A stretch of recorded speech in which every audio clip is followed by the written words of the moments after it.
It is almost the end of E3 2018. That means it's time to talk about Sony and the PlayStation 4 on this episode of the Pause Menu. I'm Corey. This is Chris. We knew what Sony was bringing. They told us what they were bringing. They did have a couple surprises, but they were pretty true to their word. And they started out with The Last of Us Part 2. Yes. I think this is probably the first time you've seen this. Now, I never played the first one. I actually just bought it through the E3 sale that PlayStation's doing right now. So I'm more excited to play one after watching this trailer. Now, the big question is how much of this trailer is gameplay? I mean, right. They showed the pretty cool cinematic at the beginning with Ellie. Is that her name? Yeah. You know, kind of older Ellie and so forth. Maybe adapting to the world that she lives in now. But then they brought her out to the field where, it looked amazing. Mm-hmm. But they were doing things that you wouldn't think you could do as you play your single-player game. I mean, I've seen many Naughty Dog, gameplay trailers at E3 now. They don't normally tend to be this scripted. They tend to be a little more free flow, but granted, the Uncharted series has a lot of scripted events, so if that makes any sense. But this seemed like they were doing stuff that you wouldn't normally be doing, so it's hard to say. The trailer really felt like both, actual gameplay, but at the same time scripted. But the actual gameplay looked amazing. If that's how the game's gonna look in play, even on a PlayStation Pro, how powerful that console can run this game, hands down excited for it. Yeah, and I mean, I was much more into the cinematic part of it. Naughty Dog is unparalleled when it comes to storytelling in video games. I mean, no one can even compete on their level. But I actually am not a huge fan of The Last of Us. No, I like Uncharted a lot more, and the reason is because of that storytelling. I love the storytelling in Last of Us, but I'm not a huge fan of the gameplay. I mean, in the trailer, I mean, I don't know if all this is in the first one, but they have crafting, a variety of ways to, dodge enemies and to attack enemies. One key aspect, and I really hope it's in the single-player game, and I hope it's not scripted, is just how she was able to squeeze through tiny spaces. Yeah, that looked fake to me. I mean, how awesome that would be, because how often are you just walking into a wall or not being able to cross it because you don't have a little space, but to have that nice little quick motion would be great. Yeah, we'll see. Yeah. I mean, Naughty Dog isn't one to lie about their gameplay because they don't have to. This isn't a situation where they have to try to doctor something up. But I know it was a great demo. It was a great way to open it. I agree. The story is intriguing, and that'll be the reason why I play Last of Us Part 2. Let's just say now, kind of stupid that they opened this trailer up in this kind of tent-looking Yeah, I thing. mean, I guess we can get that out of the way. The presentation was very weird. I mean, I just don't get it. And we got two, music presentations. Well, I know the guy before Last of Us is the composer for Last of Us, so that made sense. Was that the banjo dude? Yeah. Okay. But it was still it was just very long. It was 3 or 4 minutes long. We had 20 minutes of wait, maybe even longer, the transition from after leaving that tent to the actual stage. Yeah. And then we get some guy playing on the flute to introduce the next game. Yeah, that was weird. It really screwed with the pacing because I mean, you open with this Last of Us Part 2, and they showed a couple things, they talked about God of War, New Game Plus. They talked about some Call of Duty Black Ops 3 stuff really quick, but it just. And what was weird was even the announcers were kind of not sure what to do. They kept delaying themselves. They're we're gonna go to it. Just keep waiting. It's gonna happen any second now. And it was really weird. Well, and what's his name? The main guys. Sean Layton. Yeah, he was we're doing this so you can feel the experience. We want you to feel more than what it is just shown as a game and whatnot. Yeah. But there's no reason to do that. Just go on your stage and show your game. And you lost 20 minutes because of this. I feel like they did this to maybe extend the conference. Maybe. Yeah, to be honest, this is a shorter. It was short, conference. Especially if you cut out that 20 minutes, it was really short. But there was a couple people on Twitter. Some of the journalists there said it was really annoying. It was really annoying that they put everyone here and then they had to rush everybody out. And I think we should do a quick shout out to Fake Kazurai because his tweets during that were pretty funny. Yeah, you should follow him if you don't because he's amazing. But we did get the first ever gameplay of Ghosts of Tsushima. I'm never going to pronounce that right. Don't kill me. So this is Sucker Punch's new game. It looks beautiful. Yeah, no, visually hands down. It looks amazing, but I'm not sold on this one yet. It looks really cool, but the combat, it looked very Assassin's Creed-ish. Yeah. I would, I'd say again like Arkham Asylum Batman too. But slower, and like the way that he was kind of like walking around and kind of jumping on people, it looked very Assassin's Creed like, which is weird considering that series has moved away from that because of the reason it's so simplistic. They're trying to kind of reinvent that game into being, not just simple button presses and actually having some real combat. But I guess it's a big question I have. What is this game supposed to be? I mean, like, what is the main theme of this game? I mean, on that, like, it could look good, but it could play like God of War, all right? So we played this game. We played God of War, but now you're a samurai. Like, what's the theme? What are they trying to get? It's just the whole samurai idea? Like, that storyline? Yeah, it didn't really shed any light on, we got these characters and there was a moment to where like the two good guys were fighting each other, and then he showed her honor or something. Like, it was cool. Like, it was a cool proof of concept, but at the same time it's still very much just it's not as bad as I shouldn't say bad because we haven't played it, but Days Gone is doing nothing for me, like absolutely nothing. And this game is not on that level, but I'm sort of like in between on board and Days Gone. Like, I'm just like, you have my attention, but with Days Gone, every time they showed it, I got less and less interested, and I'm already kind of there with this one. I'm like, your next showing needs to be a lot better. At this point, like, this whole kind of samurai game, it's kind of flooding the market a little bit right now with the announcement of, we'll probably say it now, Neo 2. Yeah. They mentioned that here in Sony. Very quick. But Neo is kind of like that Dark Souls samurai-ish kind of game. That's what it is. Yeah. I mean, and then Seiko, what is it? Twice Never Die? Shadows Die Twice. Shadows Die Twice, which is from Soft. Looks like samurai, Dark Souls, which is actually a very similar comparison with just what I said of Neo 2. Yeah. But, like, just samurais are hot right now? I guess, yeah. But no, you're right. Like, there is kind of an overload of it. While this one will not play the same way. Mm-hmm. I don't know. It look like, again, visually it looks amazing, and I hope it's not just all flash. And that's kind of what I'm getting right now. But again, it's still early. They don't have a date on that game as of right now. Neither does Last of Us. I mean, I feel like we were mentioning this before. It's getting to the point where all games are looking good no matter what. So you can't just make it look good. It's got to be fun. Where's the aspect? What's going to make this different from God of War, from these other samurai games that are coming out that's going to make us want to play it? Right. And so I think we got to move on to the biggest. One of the biggest stories is going to be we got gameplay of Death Stranding. Yes. Ready to climb those mountains? I am completely checked out. It's like Zelda Breath of the Wild, Death Stranding. I'm out. Like, I don't care. I like this game. Showing gameplay of this game, we talked about this. I said as soon as they show gameplay of this game, it's either going to look really cool or people are going to start checking out, because literally he just walked around, like, that's it, and yeah. But he's a delivery guy. But why am I supposed to be excited about it? Just all the backpacks and all the cases that he had on his back as he's traveling through, like, waterfalls. And he's really bad at his job. He loses, like, a lot of them on the way. Yeah, like, this game has so much mystery and stuff behind it. And maybe it's just a bad showing, but I'm just like, if this is literally just, like, a weird, I don't want to call it a walking simulator, but, like, a... What? Like, that's what the gameplay showed. It's a Kojima game. Like, you're not going to just walk. You're not going to get the destination. There's going to be a lot more in between. That's just all they showed us. But this is their way to say, we showed you gameplay. So I guess. I don't know. The concept is still intriguing, but again, like, it's just, as soon as they showed the gameplay, I'm like, dude, I don't... Did they give us a date on this game? Still no date on it. I feel like there's a lot more they're not showing. Right. I feel like this thing's not coming out next year either. If it is, it'll be late next year. I don't know. It's just... The mystery of this game is what I think intrigued a lot of people, and maybe it's just because I'm not a Metal Gear guy. I'm not. Like, I've tried them, I respect them, but I'm not into them. What gets you into this game is the trailers. I mean... Right, but now the mystery is kind of just... Like, the mystery is still there, but... They're explaining it a little more in these gameplays. Yeah. Like, they introduce a new random girl, which another... actress or something. I don't know who she is. I can't remember what she's been in. They seem like they explain these creatures a little more. Like, it feels like as soon as they touch you, you start to age. And if you have a baby that you connect to, like, literally, it looked like a wire. And it looks like he connected it into the baby embryo pod thing, that you're able to see these hidden creatures. What does that mean? Yeah, like, okay, There's the mystery again behind it.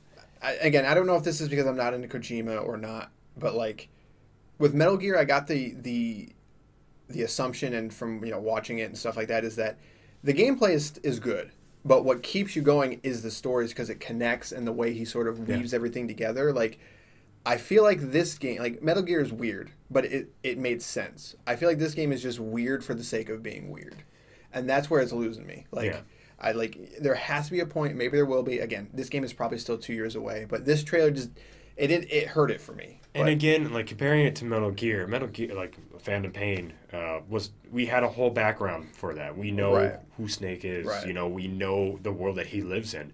You're just introducing a new one from Death Stranding. Like, is there going to be a Death Stranding 2? Like, that's not going to happen? He's going to create a universe from this game itself. And you know what? I'll say it now. Metal Gear 5 was okay. It was fun. The gameplay was fun. Yeah, that was one of those. I think one of those.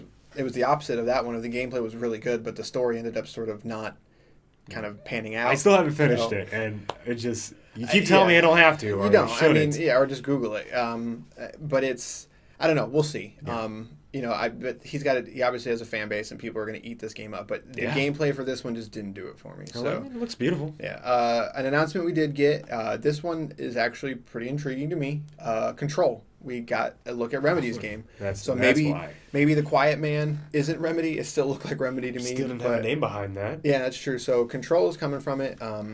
It looked very much like Quantum Break in terms of like the effects and like the way the world was moving, but the gameplay looked really cool. Like you could tell that was gameplay because of Quantum Break, and you know that it actually looks like that.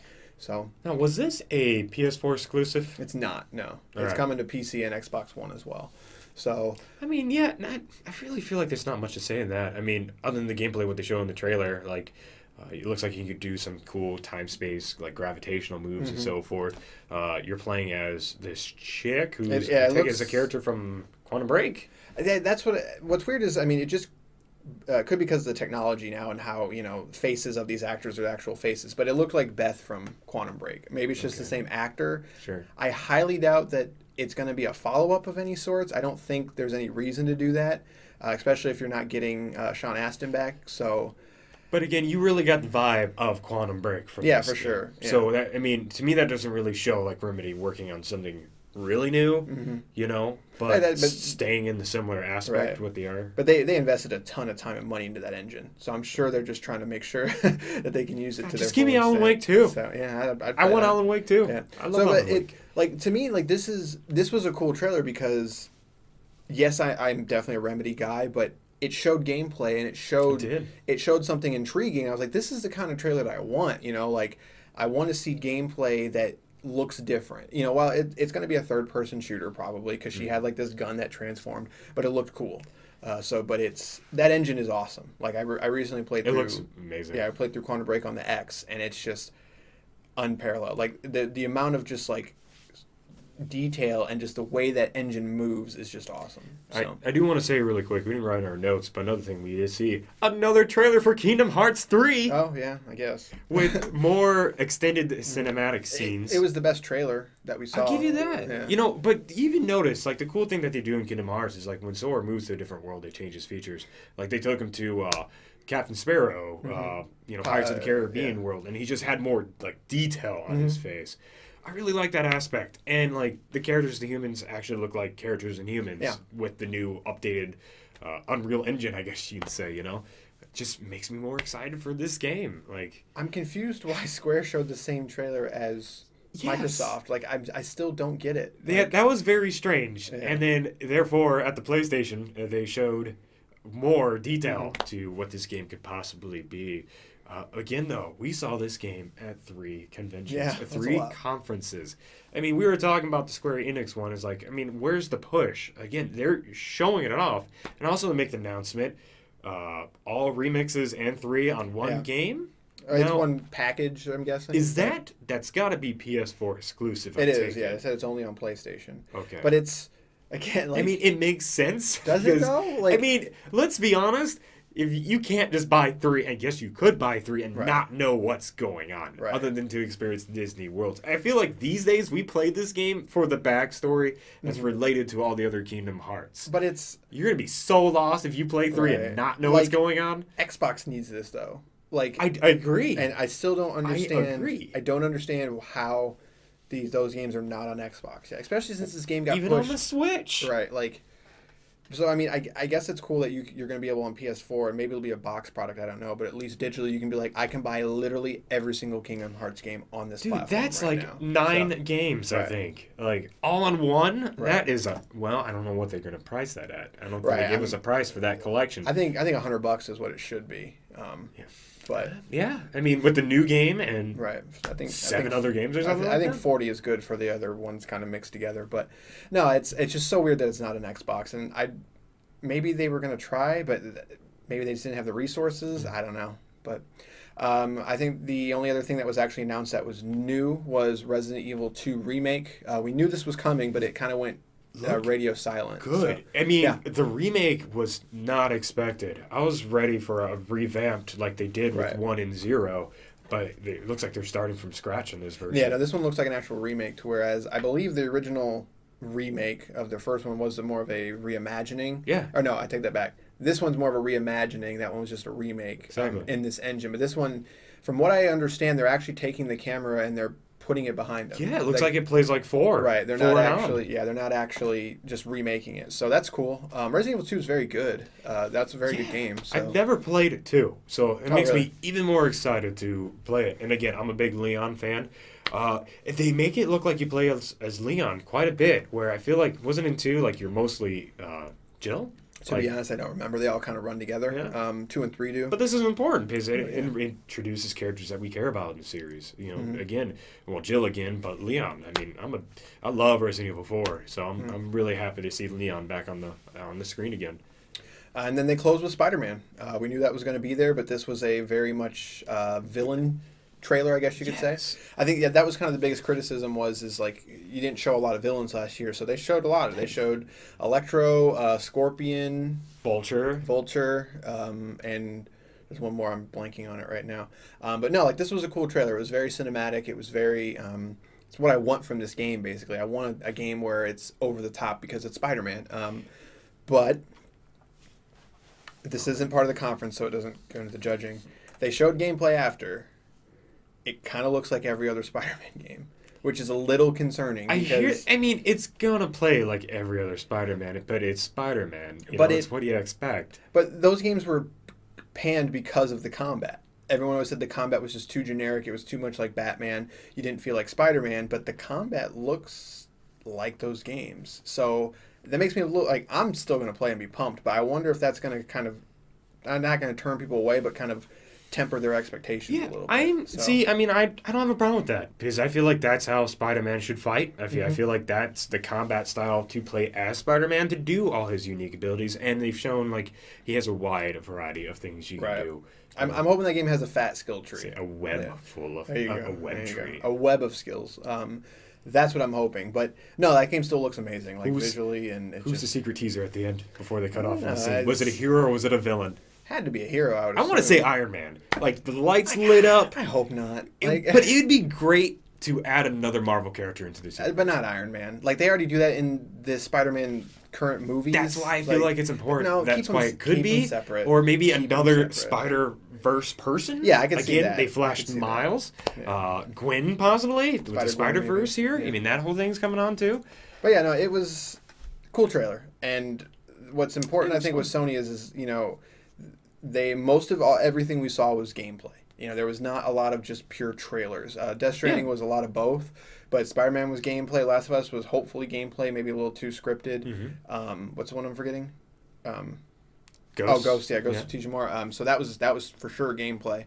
So that's good. That's what I like. That's something that was missing from a lot of the conferences. Speaking about missing though, some things we were expecting that did not show up at Sony. Yeah, like, all right, so we can clearly say now Final Fantasy VII is nowhere at E3. Right. Like, not even a word, not even a showing.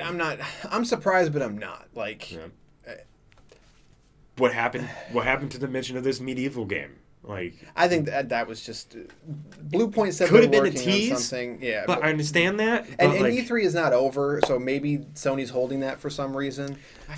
I feel like that would be a game to mention. I mean, it's. But if I feel like that's a PSX announcement. Like if if it's a remake of a classic PlayStation game, I think you're going to announce that at PSX because that's your fan base. So I feel like there's something else too that we were talking about that they didn't show. Not at Sony. There was one we were talking about for Nintendo, which we'll get to. But no, it was weird because Sony sort of showed their hand. They did have some surprises with Neo, Control, and Resident Evil. But I think Neo's going to be the only exclusive out of those. So that's true. So yeah, I mean, I'm a little mixed on it. It was short though, like, especially if you cut out those 20 minutes, and definitely shorter than they've gone in the past. Yeah, way shorter. And it's almost, E3 is changing. Like, with all these events out here now, like, developers do their own thing. Like, Call of Duty barely was mentioned at this E3 because they do their own thing now. Like, so Sony is they push PSX a lot harder than they used to. So I think it's fair to say that, like, they don't lean on E3 as much as Microsoft does. But I was still just kind of like, to me, it still lacked the same thing that Ubisoft lacked. And, like, where's that oomph? Again, where's that big announcement? I think it lacked because they told us everything beforehand. That's true. I mean, you lose that idea of excitement when you expect what's coming out when they tell you. Like, if they didn't tell us this lineup whatsoever, we expected these games, and that's fair. But we get more excited because we're going to see new gameplay from a game we didn't think we were going to see. Right. And I think the other thing is they didn't date anything either. Sony didn't, no. Yeah, so, I mean, like, Last of Us Part 2, I had to assume that's a 2019 game, probably holiday, but Death Stranding still doesn't have one. Days Gone is dated, isn't it? Yeah, isn't that for coming out February, next year? Yeah, so, I don't know, it was a cool showing, but it left me kind of just like, eh. Yeah. So. Again, but I can't say there was anything bad about it. Yeah, no, yeah. I mean, the presentation was bad. Like, that whole... It was annoying. Yeah. It really was. Yeah, so. We didn't need that. But yeah, no, and it's, I'm sure we're going to make a video at some point, but it almost seems like they're gearing up for PS5. Yeah, like, just in the sense of, like, not really mentioning anything new. Right. By sticking to their guns with the games that they've mentioned pretty much at last E3. Right. So that's interesting. So I really wonder what PSX is going to hold, and I wonder what E3 is even going to hold for them next year. So we'll see. But so if you had to grade it, what would you give it? They deserve. I'll give them B+. Again, they have the games. They've showed gameplay of the games. They caught some of my attention on what I didn't know, and it all looked good. I'm not gonna use the conference itself, the lack and the weird kind of grouping of the conference, as part of a problem. I mean, like, we're here to watch the video games. We got to see the games that they showed off. Yes, it was annoying. Yes, it was kind of stupid, but, like, we got to see what we wanted to. So, and it was solid. Again, wasn't disappointed. Yes, I believe they've had bigger years, but, I mean, they showed their hand, and we saw it, and it was good. I think I'll have to go B-. I can't not hold that awkward presentation against them, because it really killed the pacing for me. Like, when it came back to Ghost, I was just like, all right, like, let's just get on with it. But I think their demos weren't, I'm super happy there was demos, because that's something that Microsoft lacked a lot of. Like, for their big games, like, we got demos of stuff, but none of their stuff. Whereas, like, Gears 5 is coming out next year, whereas Last of Us might not even make it next year, and we haven't seen any gameplay yet. So, like, there was a weird balance there, but Microsoft, I think, had better announcements. And again, I mean, no major announcement from Sony. Right. I mean, I feel like at every conference you're like, but now wait. Right. This is it. Right. This is it. They're very good at that. And so, but again, I'm not going to use, like, Final Fantasy not being there against them. I don't think that's fair, but I was like, I think you're right. Like, showing your hand was even if they wouldn't have showed their hand, I still would have been a little let down because we knew of all these games. Yeah. So that's why I'm going to have to go with the B-. But no, it was still solid. But we really, I guess this is a small spoiler, but we didn't get that one more thing. Microsoft sort of did it, but it still wasn't. So that's kind of disappointing as a whole for E3. But all right, that's going to do it for Sony. Tune in next time for the final video on the press conference reviews with Nintendo.